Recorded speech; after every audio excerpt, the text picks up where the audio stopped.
Magandang gabi po sa inyong lahat. Ito na lang po yung abang lingkod at magbabahagi ng salita ng Diyos. Ang akin pong ibabahagi sa inyo ngayon ay nasusulat kay Joshua or kay Josue chapter 1 verse 8 to 9. Ito po ay patungkol sa utos or sa Ten Commandment. Ano po?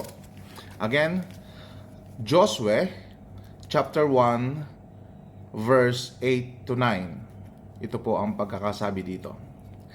Iyong pagbulay-bulayin ang kautusan araw-araw at huwag mahiwalay sa iyong labi at sundin mo lahat ng sinasabi dito. Kung magkagayoy giginhawa ang iyong lakad at magtatamo ka ng mabuting wakas.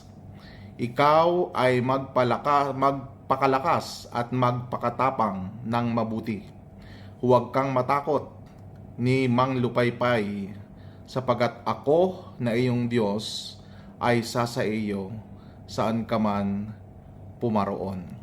Ito po ang nakasaad sa Josue chapter 1 verse 8 to 9. Ibig po lang sabihin, inuutusan tayo na basahin natin araw-araw ang 10 utos. Kasi sabi po dito, ni huwag mahiwalay sa iyong labi.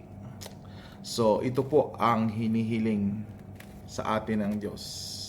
Sapagat sabi po, dito nakasalalay, kung magtatamo ka raw po, magtatamo daw po tayo ng mabuting wakas. Ano po? At sa mga hindi po nakakalam kung saan po mababasa ang 10 utos ay dito po sa Exodus chapter 20 verse 1 hanggang 17. Again, Exodus chapter 20 verse 1 hanggang 17. Diyan po mababasa ang 10 utos. At maging si Jesus po ay nagpatotoo na hindi dapat natin kalimutan o isang tabi itong 10 utos o itong 10 commandment. Basahin po natin sa Matthew chapter 5 verse 17 up to 19. Ang sabi po ni Jesucristo dito, huwag ninyong isiping ako'y naparito upang sirain ang kautusan o ang mga propeta. Ako'y naparito hindi para sirain, kundi upang ganapin.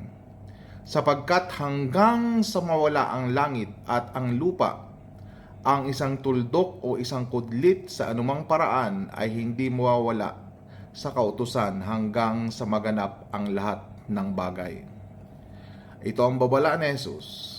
Kaya't sino mang sumuway sa isa sa kalit-liitang mga utos na ito at ituro ang gayon sa mga tao ay tatawaging kalit-liitan sa kaharian ng langit. Datapwat, sabi dito, ang sino mang gumanap, ibig sabihin yung sino mang sumunod, at ituro ito sa mga tao ay tatawaging dakila sa kaharian ng langit. Kaya hiniling ko sa inyo, mga kababayan ko, na araw-araw nating basahin itong 10 utos.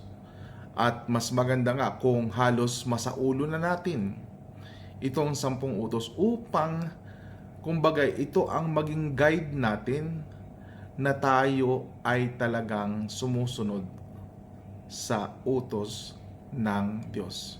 Mahirap gawin, ngunit alalahanin natin ang sinabi nga sa Josue chapter 1 verse 8 to 9. Doon tayo sa verse 9. Sabi dito, ikaw ay magpakalakas at magpakatapang ng mabuti. Huwag kang matakot ni Mang Lupaypay, sapagat ako na iyong Diyos ay sa iyo saan ka man bumaroon. At sabi pa niya, Kung magkagayoy giginhawa ang iyong lakad at magtatamo ka ng mabuting wakas. Ibig po lang sabihin, pag sinabing magtatamo ka ng mabuting wakas, ay magkakaroon ka ng buhay na walang hanggan kung susundin natin ang 10 utos. At paano ito natin magagawa? Araw-araw nating basahin ang 10 utos. Or mas maganda kung masaulo natin ito para tayo ay mayroong guidance araw-araw sa ating pagkilos dito sa mundong mapanlinlang. Yan po ang hinihiling sa atin ng Diyos, at ito rin po ang aking hinihiling sa inyo, mga kababayan ko, sapagat sabi nga ni Jesucristo, at ang sinumang magtumupad ng utos na ito at ituro sa mga tao ay tatawaging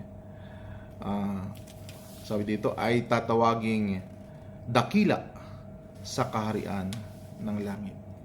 Kaya ito po ang hinihiling po ng inyong abang lingkod. Araw-araw tayong nating basahin ang 10 utos, sapagkat dito po tayo magkakaroon ng buhay na walang hanggan. Marami pong salamat.